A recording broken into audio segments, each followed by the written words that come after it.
Long, long ago, the world had already been destroyed once. According to Aztec mythology, it was neither the first time the world had come to an end, nor would it be the last. Whenever an age ended, humanity disappeared with it. After the previous world was destroyed, the earth became a barren wasteland. Not a single human being remained alive.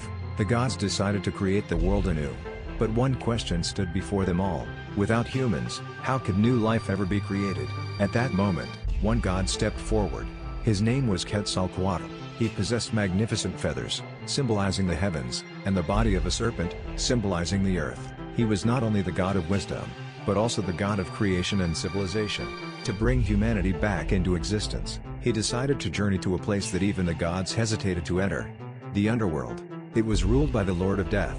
According to legend, the bones of all the people from previous ages were kept there. Quetzalcoatl entered the Underworld and asked the Lord of Death to give him those ancient bones, but the Lord of Death had already seen through his intentions. With a cold smile, he said, "If you truly have the ability, then first you must pass my test."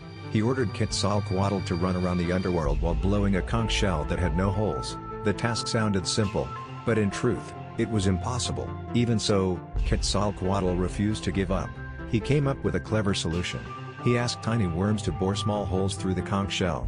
Then he sent bees inside to beat their wings. Soon, a deep and powerful sound echoed throughout the entire Underworld. Although the Lord of Death was astonished, he still refused to surrender the bones. So Quetzalcoatl seized the bones and fled. The Lord of Death immediately sent countless servants to chase after him. While escaping, Quetzalcoatl accidentally stumbled and fell to the ground. The bones he carried were scattered everywhere.